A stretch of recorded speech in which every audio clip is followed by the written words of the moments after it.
네, 오늘 화제가 되고 있는 이슈를 통해서 오늘 투자 전략 세워보도록 하겠습니다. 오늘 장 피셜 시간인데요. 앞서서 이야기 나눴던 레몬 리서치의 김민수 대표와 미중산업연구소 조영찬 소장 두 분과 이야기 이어가겠습니다. 두 분 인사 나누시죠? 예, 안녕하십니까. 안녕하세요. 반갑습니다.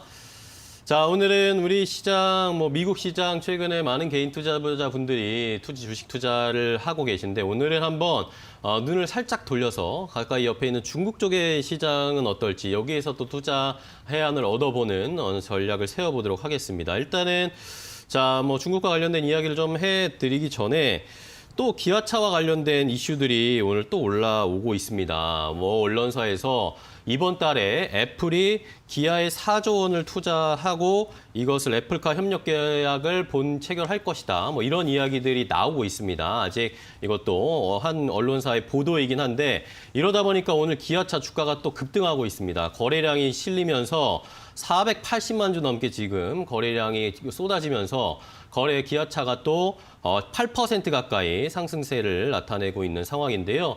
자, 기아차와 애플에 관련된 이야기들은 계속 나오면서 앞으로도 이슈가 될 것으로 보이고, 초반에 모비스가 상승을 잘 하다가 이번엔 기아차가 다시 역전하면서 상승세가 더 가팔라지고 있다는 것을 먼저 좀 체크를 해드리고 넘어가겠습니다.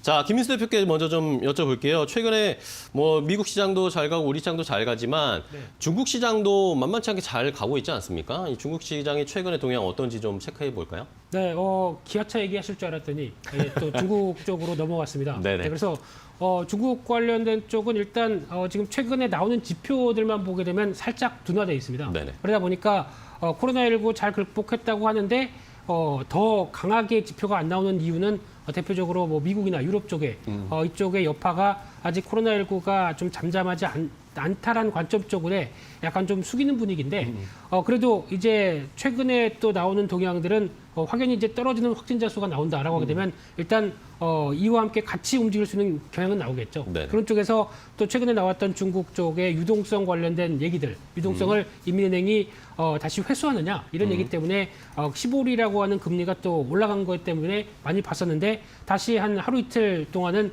잠잠하게 네. 다시 내려온다라고 하게 되면 일단 이런 부분들은 너무 우려가 아니었나라는 쪽으로 바라보고 있고요.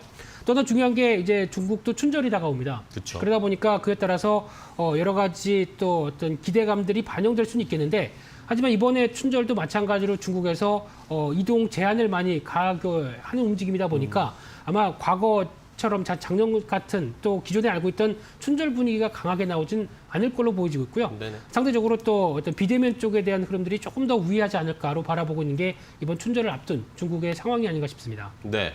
자, 중국의 전반적인 상황 일단은 조금 주춤하고 있지만 여전히 강세장을 보여주고 있는 것도 역시 중국 시장인데 자, 그러면 조영찬 소장님께 좀 여쭤보면 자, 많은 개인 투자자분들이 우리 시장에도 많이 입성을 하셨고 여기에다가 이제 서학개미다라고 해서 미국 투자도 많이 하시잖아요.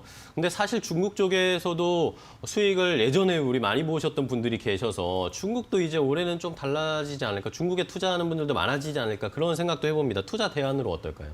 네, 현재 그 세계 증시를 보면은 미국 증시 같은 경우에는 불확실성이 확대되고 있고요. 네.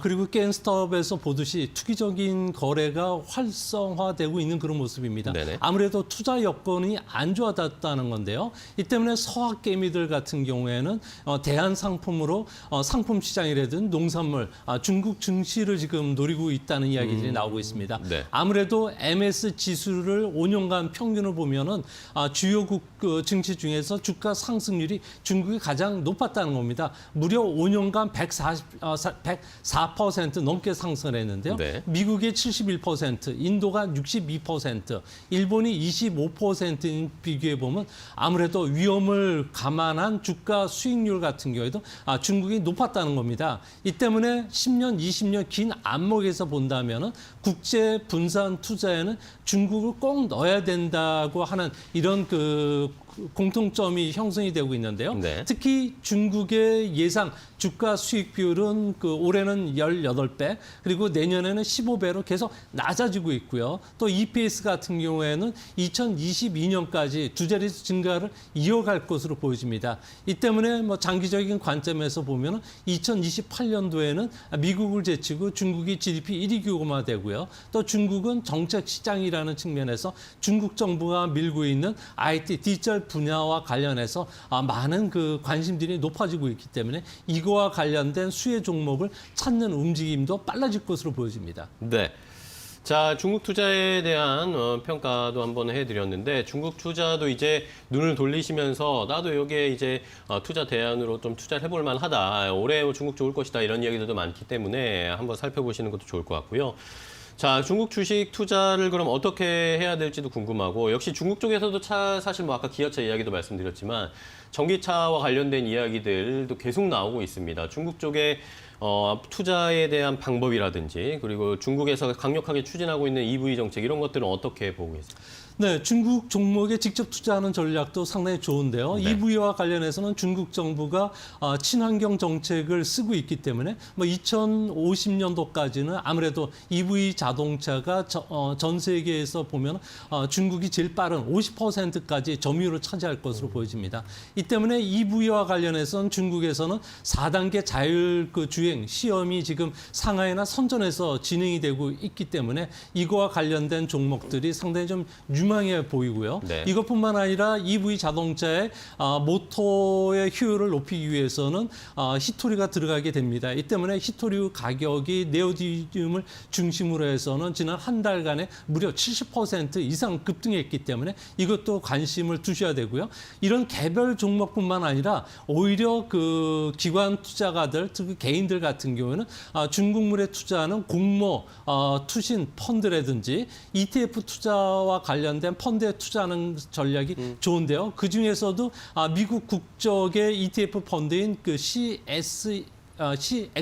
CXS이라고 하는 위스덤 트리 그 중국 주식 신경제 펀드가 있습니다. 여기에 보면은 텐센트라든지 알리바바, 중국 핑안보험, 메이투안 그리고 JD.com 그리고 바이두와 같은 중국의 그 유명한 170에서 180개 종목 IT 민간 기업에 투자하고 있는데요. 투자 성과도 상당히 좋고 그리고 그 ETF 신탁 보수도 0.32%로 싸기 때문에 네. 이 종목에 투자하는 전략도 바람직하지 않나 이렇게 보여집니다. 네, 자 이렇게 중국 쪽의 투자 역시 뭐 미중산업연구소의 소장님이시니까요. 중국 투자에 대해서 자세하게 좀 알려주셨고, 자 김민수 대표님과는 자 그렇다면은 중국에서도 지금 친환경 이야기들이 많이 나오고 있고 전기차의 수요가 폭발하고 있는 상황입니다. 테슬라도 중국에 엄청나게 올인하고 베팅하고 있는데, 자 그렇다면 중국 쪽에서의 투자를 우리가 진행을 할 때 중국에 직접 투자를 하면서 이런 전기차 관련 종목들을 한번 매수해 보는 건 어떨지, 아니면 그거의 수혜를 받을 수 있는 국내 시장에서 그런 관련 2차 전지나 전기차 관련 종목들을 사는 게 나은지, 아니면 우리가 생각했던 중국 하면 뭐 화장품, 엔터 일반적으로 이렇게 생각을 하잖아요. 그런 패러다임도 좀 바뀌어야 되지 않을까요? 네, 질문이 세 가지가 한꺼번에 와 있는데 이제 중요한 거는 일단 중국에 투자를 해도 되느냐 이 네. 부분인 것 같은데 저는 개인적으로 그렇게 썩 권해드리고 싶지 않습니다. 아 그런가요? 네, 왜냐하면 중국 같은 경우 일단 성장하는 신흥국의 대표 국가, 그래서 글로벌 GDP 뭐 1위 쪽으로 나갈 수 있는 대표적인 국가라고 하더라도 네. 보통 이제 강하게 성장하는 나라가 어떤 주가도 그에 걸맞게 움직이지 않는다는 거는 과거 우리나라도 그랬었죠. 한 1988년대부터 90년대를 지나갈 때까지도 항상 우리나라의 코스피의 고점은 2,000포인트였습니다. 그런 쪽으로 성장은 하되 막혀 있다는 얘기는 그에 따른 금융 성숙도가 그를 못 따라갑니다. 그러다 보니까 여러 가지 신뢰나 그에 따른 기업들의 평가가 제대로 되지 않는 측면들이 더 높기 때문에 아무래도 중국 쪽에 너무 크게 주식을 매수하기보다는 일단 이왕이면은 국내 주식이 훨씬 더 낫다고 생각이 들고 있고요. 특히 또 미중 간의 갈등 아직 끝난 게 아니죠. 네네. 바이든 행정부도 여러 가지 중국의 공격을 계속 가할 걸로 보여지고 있는데, 이런 상황 쪽에서 아직 좀 따져볼 게 많다라고 하게 되면 여전히 제조업 강국이라고 할 수 있는 대만이나 차라리 대만이 더 나을 것 같고요. 그리고 또 한국 쪽의 주식에 더 집중하시는 게 좋은 전략이 아닐까 생각이 들면서 나머지는 일단 또 흐름 보면서 대응하시는 걸로 말씀드리고 싶습니다. 네. 자, 오늘 이렇게 두 분의 의견이 약간씩은 좀 엇갈리는데 아까 전체적인 시장에 대한 포지션도 조금 더 상승에 베팅해야 된다. 아니면은 조금 보수적으로 대응해야 된다라고 해주셨고 중국에 대한 투자도 약간 좀 엇갈리는 상황이었습니다.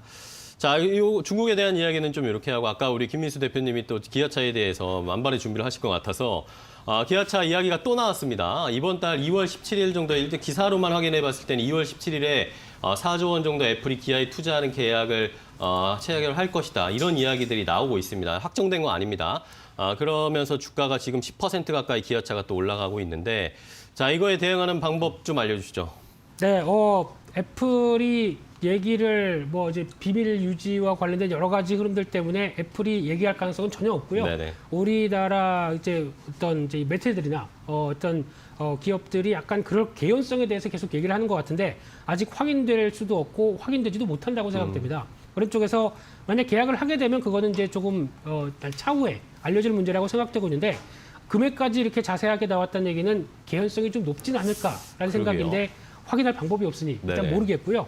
근데 만약에 하게 되면은 기아차 같은 경우 아무래도 미국 공장 쪽에 좀 더 어떤 증설하고 또 이를 부지를 확보해서 애플카를 만드는 쪽에 변화를 가져간다고 하게 되면 가장 좋은 시나리오가 아닐까 생각되고 있는데 그렇게 되면은 현대차는 아마 독자적인 브랜드 쪽으로 가고 기아차 같은 경우는 eGMP를 활용해서 혹시 애플카로 이어간다라고 했을 때 eGMP에 대한 또 기대감이 훨씬 커지겠죠. 그렇게 되면 국내 자동차 부품사도 이에 따른 연관성이 높기 때문에 이에 따른 밸류체인으로 한 단계 레벨업 가능성이 높다라는 관점 쪽에서 다시 한번 말씀드리지만 현대모비스의 중요성은 계속 커질 수밖에 없다. 네. 이렇게 말씀드리겠습니다. 결론은 현대모비스로 갔네요.